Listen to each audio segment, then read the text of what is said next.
Energy for all. And this is a theme that is being worked on in the United Nations and in the international conference that will be held in Rio de Janeiro in June, and in many activities of many organizations.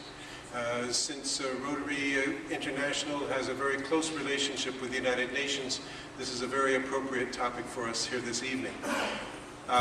We have three speakers, George Garland, Martin Baruso, and myself. And we have with us the Consul General of Haiti, Charles Forbin, and members of his staff. I would like to go perhaps in that order, if it would be all right, concluding with Charles Forbin to give a few remarks about the work of a Consul General and what it means for his country at this moment. The presentations are intended to be brief, about 10 minutes each, with the exception of the Honorable Consul General, who may speak for 2 hours if he wishes.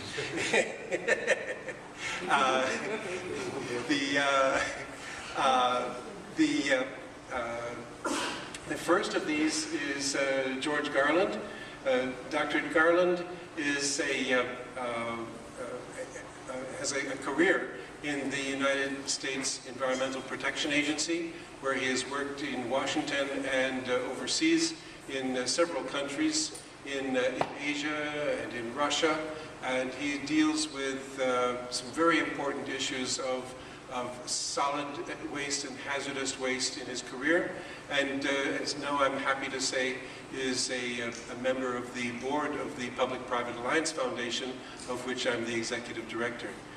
Marty Baruso has a career in various innovative energy solutions, and he is based in a company in New Jersey. And I'm happy to say that Baruso is also associated with the Public-Private Alliance Foundation as a senior fellow.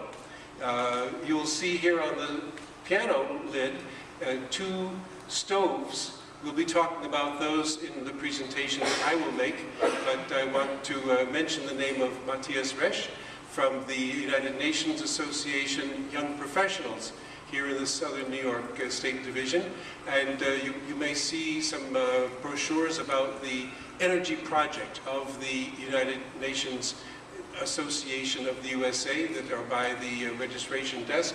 And we invite you to become more familiar with the United Nations Association and the work of the Energy Project, which is, has George Garland as the director, Matthias Resch as coordinator, and many other people who are already involved.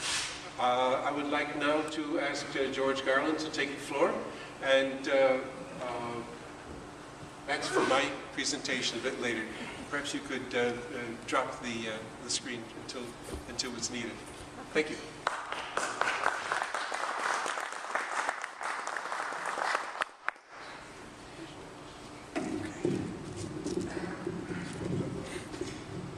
Great. Hello. Hello. Good evening.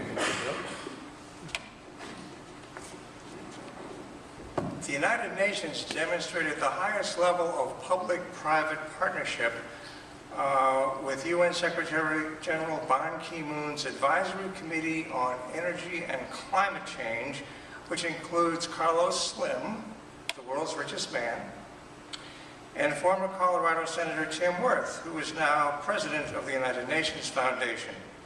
The legend goes that when the United Nations Association USA gave an award to Ted Turner, in return he wanted to pay the United States debt to the United Nations.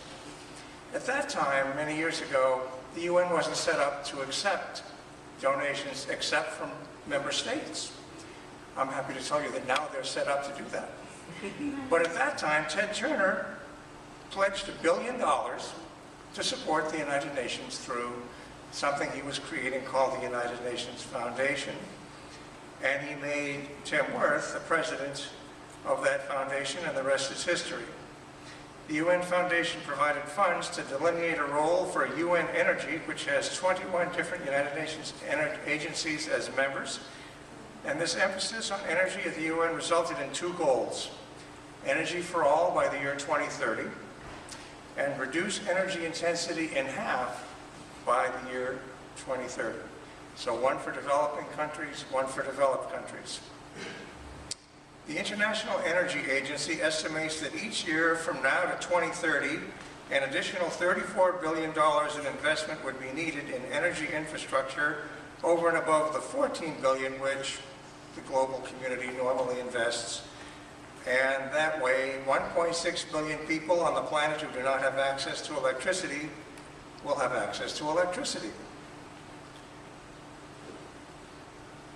Wash clothes, provide food, provide water and sanitation, educate your children, all tasks handled without electricity for about 20% of the Earth's 7 billion people as of October 31st of last year. The $34 billion estimate does not include operating expenses for the new infrastructure. The world's utility companies will be quick to remind us that without ability to pay utility bills, this new infrastructure would sit idle. So the $34 billion in capital investment is only part of the story.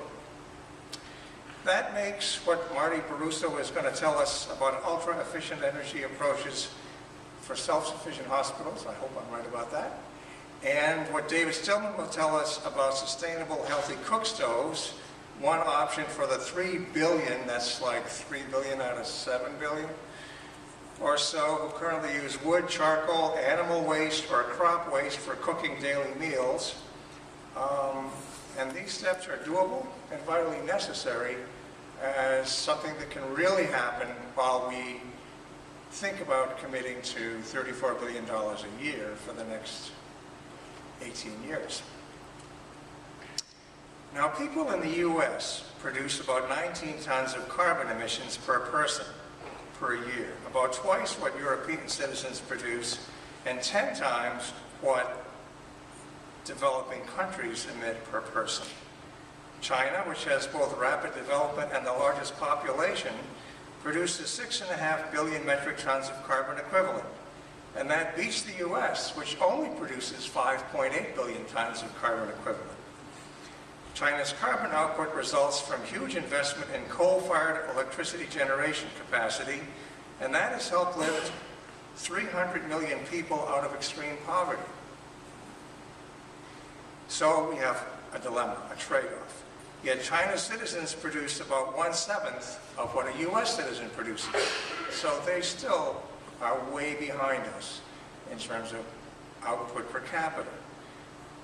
We have then a great challenge in reducing our energy intensity, as we are kind of #1 for energy intensity on the planet. Reducing energy intensity does not need to wait for new technology, new materials, or upgraded grid distribution.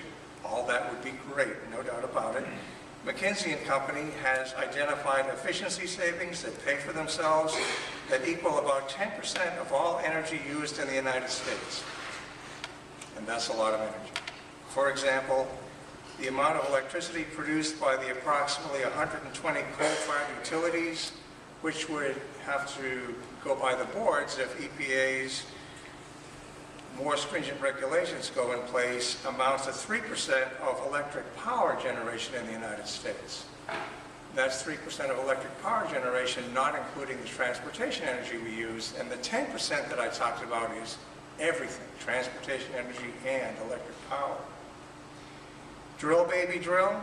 Well, reducing demand might be more effective and more doable in reducing gas prices, as demand by long-distance trucks could and is being shifted to natural gas, promising to ultimately reduce demand for foreign oil in half.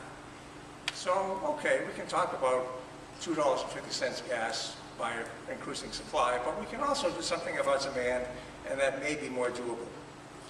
Now, what's the catch with this 10% reduction in energy usage in the United States? Well, residential savings are spread across 129 million households that run dozens of appliances and devices and any heating and air conditioning for each household.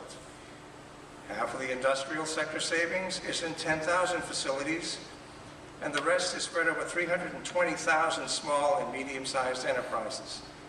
Commercial sector savings are spread over 87 billion square feet of floor space, supporting functions as diverse as retail, education, and warehousing. Now, one way to energize these savings would be through the price system and revenue-neutral carbon tax, such as the CLEAR Act sponsored by Senators Maria Cantwell of Washington and Susan Collins of Maine. As we are close to International Women's Day, let's hear it for the women who propose sensible legislation. It's not clear that politicians are going to be willing to share their pain with your pain from having to pay higher prices for energy. So we have to look at other possibilities as well, and one of those is interest-free loans.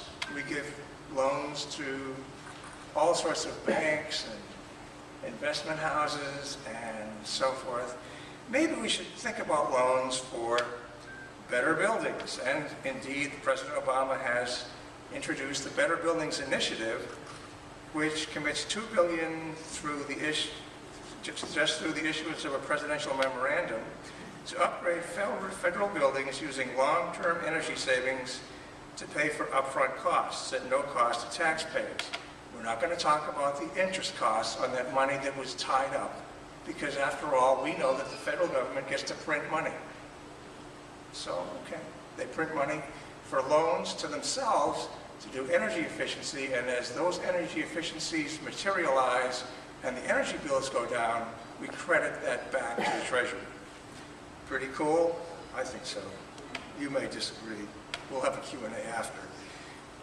In addition, the private sector is making a $2 billion commitment to upgrade the energy performance in 1.6 billion square feet of office, industrial, and municipal property. And here in New York, we have the on-bill financing program, which applies the same idea to loans from utility companies.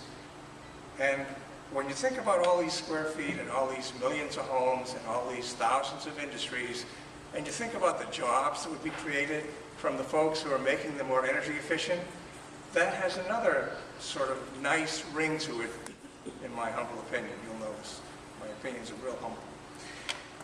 So, okay, jobs, energy savings, reducing our carbon footprint. And let's think about green roofs to make the buildings cooler in the summer and better insulated in the winter. So many opportunities, so little time. Thanks.